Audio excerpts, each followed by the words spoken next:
The media said Barack Obama would bring an end to racism, but we all know where that got us. But guess what's been happening since Donald Trump got elected?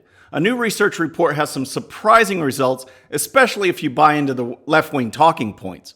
Also, more and more colleges and universities are offering segregated graduation ceremonies. We'll look at that, plus the latest on what the Democrats are doing who are running for president. All that and more. I'm Bobby Eberle. This is a 13-minute news hour. And God bless the United States of America.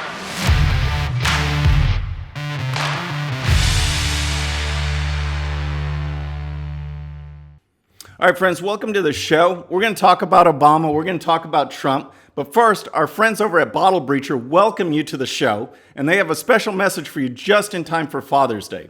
So don't just tell the dads in your life that you care about them. Show them with an awesome gift from Bottle Breacher. Just go to bottlebreacher.com and use coupon code Bobby13-A1 for 20% off your purchase, and let Dad know that you actually do care. That's bottlebreacher.com, coupon code Bobby13-A1. Okay, so now we're going to talk about Barack Obama before we get into these research results for Trump, because he really set the stage. When he was running for election, and once he got elected, people in the media, the left, they all said he's a new wave. He's going to bring an end to racism. But we all saw what actually happened. I mean, take the case of Trayvon Martin, all right? George Zimmerman is out on a nightly security patrol, a neighborhood watch. He gets attacked by Martin, shoots him in self-defense, kills him, all right? That went to trial, and the jury found that Zimmerman was not guilty. Yet that didn't stop Barack Obama from getting on TV and saying, Trayvon Martin looks like me, meaning that anyone's a target. Anyone who has that kind of skin color is a target, regardless of the facts. And it just provoked this racial tension. And that was just the start. Then you have Obama with his friend, this Harvard professor, Henry Louis Gates, who got into trouble with the police because he's trying to break into his own house. His neighbors, not being racist, actually being informed and aware and concerned, saw a man trying to break into his house. They called 911. The cops arrived. They found that it was actually Gates, but he was belligerent, he wouldn't listen, and he ended up being arrested. So Barack Obama decides to hold a press conference on the issue, and here's what he had to say. Well, I should say at the outset that Skip Gates is a friend, so I may be a little biased here. I don't know all the facts. All right, so right there he starts off, he says he admits that Gates is a friend, he admits that he doesn't have all the information, but then he goes on to say this. I don't know, not having been there and not seeing all the facts, what role race played in that, but I think it's fair to say, number one, any of us would be pretty angry. Number two, that the Cambridge police acted stupidly. All right, so he wasn't there, and then he says this unique thing about saying that he can't say what role race played in the situation. But just by saying that, he puts it out there that race did play some role.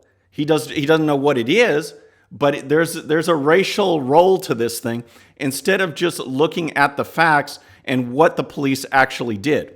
And then, of course, there's the case of Michael Brown. All right, this guy was high on drugs, robbed a store, this is in Ferguson, Missouri, and then confronted police officers. He tried to reach into the car, punch the officer, steal his gun, and then later in a confrontation, charged the officer before the officer shot him and killed him. All right, a grand jury looked at the evidence, they talked to witnesses, and they said no charges would be filed. They said the officers acted appropriately.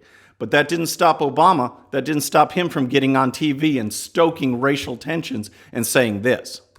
First and foremost, we are a nation built on the rule of law. And so we need to accept that this decision was the grand jury's to make. There are Americans who agree with it, and there are Americans who are deeply disappointed, even angry. It's an understandable reaction. Okay, so rather than saying, just going to the American people and saying that the grand jury did this, they looked at the evidence, they talked to the witnesses, here's what they came up with, we accept it, they looked at the facts, He leaves it open. He says, I know people are going to be protesting. I know people are going to be mad, and let's just do it in a peaceful way. But right there, he says he brings doubt to what the grand jury did. He brings doubt to the whole system of justice and says, hey, I know, yeah, I'm upset too about this thing.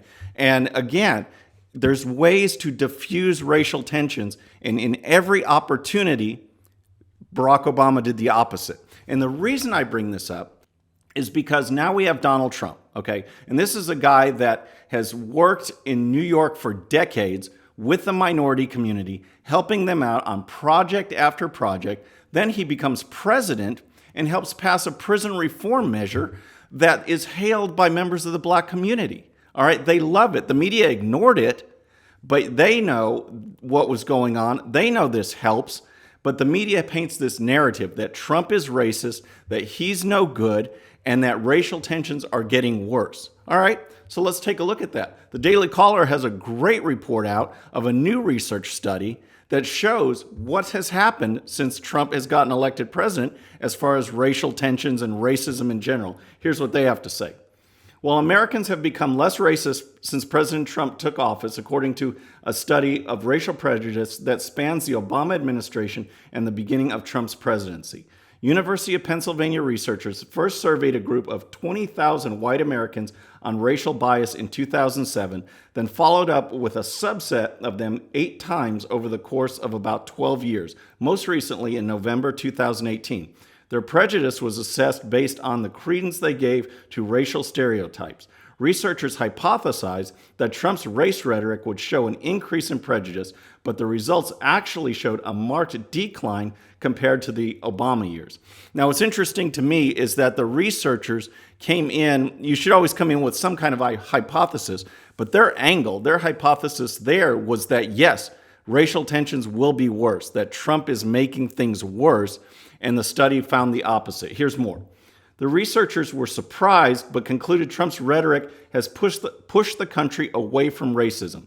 It's quite conceivable that Trump has simultaneously galvanized a small number of highly prejudiced white Americans while also pushing millions more to affirm that they are not as prejudiced, the lead researcher, political scientist Daniel Hopkins, told the Washington Post. The drop was evident in attitudes toward both black and Hispanic Americans. The drop in anti-black prejudice happened in both parties and without respect to education, while the drop in prejudice toward Hispanics was driven by Democrats.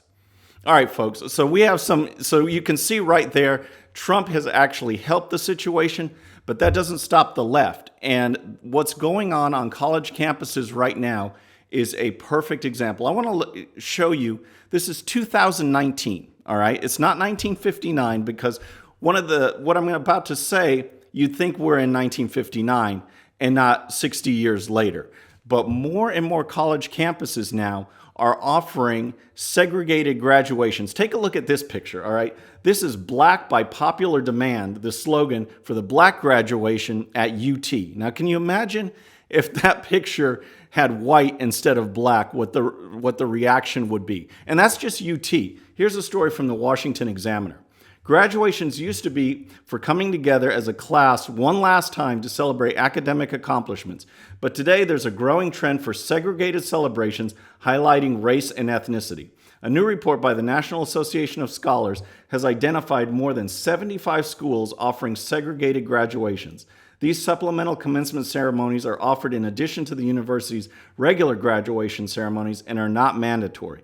The National Association of Scholars looked at 173 schools and found 76 of them, or 44%, offer these ceremonies. These range from small private schools to big public universities. Some notable ones include Harvard, UC San Diego, UC Irvine, Arizona State University, Stanford, UC Berkeley, UCLA, and Yale. Okay, and this isn't just for black graduation ceremonies. They're hitting all the different types of groups, and here's more. Some colleges and universities are offering separate ceremonies for Latino or LGBT student populations. This year, Harvard held its first undocu graduation for students in the country illegally. One speaker at the undocu graduation was a Harvard history professor who was arrested while protesting President Trump's decision to rescind the Deferred Action for Childhood Arrivals back in 2017. In its report, the National Association of Scholars called the separate commencements an example of neo-segregation on campus. The report accurately points out that neo-segregation is the breeding ground of racial conflict in American society. So what happened to inclusion? What happened to tolerance? What happened to celebrating diversity by all of us coming together from different backgrounds and celebrating being an American all together? Now, over 75 colleges have these racially segregated graduations, and by other interest groups as well. It makes no sense, and it does nothing to bring the country together. Absolutely nothing. And that's the state of where we are now. Now, I want to move on quickly to an update on what's going on with the Democrats, because, the left, they would love Alexandria Ocasio-Cortez to be running for president, but fortunately she's too young. So we're left with about 2.4 million other Democrats who are currently running for president. And here's an update on some of what's going on with them. All right, right now we have from the Washington Times, an increasing number of 2020 Democrat presidential candidates are looking to upset the fragile truce on abortion that has reigned at the national level for decades, saying it's time taxpayers start paying for them. Since soon after the abortion was established as a nationwide constitutional right by the Supreme Court in 1973, Congress agreed on a compromise authored by the late Representative Henry Hyde, which said taxpayers wouldn't be asked to pay something many thought was immoral. All right, so you see the change there. Now let's look at Kamala Harris. All right, she has been raking in money in her home state of California, but we see the tide starting to turn. We see her starting to stall out in this field of so many Democrats where it's very hard to stand out. Here's a report from Bloomberg. One April poll showed Harris's lagging former Vice President Joe Biden, and she lost a key endorsement this month when California Senior Senator Dianne Feinstein said she would support Biden. Some top Democrats, including Los Angeles Mayor Eric Garcetti, are waiting to see how the primary battle plays out before showing their hand. And then there's Cory Booker. He's trying to stand out in this field, and he can't seem to find his niche because everyone else seems to have something that he has. So take a look at this report from the New York Times. It says, Mr. Booker was seeking to flip the national narrative, drawing voters to these layered chapters of political biography. Yet his presidential resume mirrors that of other rivals who are ahead of him in the polls. The sensible Rhodes Scholar Get Things Done mayor, that's shared by Mayor Pete Buttigieg of South Bend, Indiana. The groundbreaking African-American candidate, taken by Senator Kamala Harris of California. So see, it's a crowded field, folks, and they're struggling to stand out. We are going to keep on it. We are going to keep showing you what's going on all the way through the Democrat primaries, all the way till the election to see which one emerges. Folks, that's our show for today. I want to thank you for tuning in. Please subscribe and please hit that bell so you'll be notified.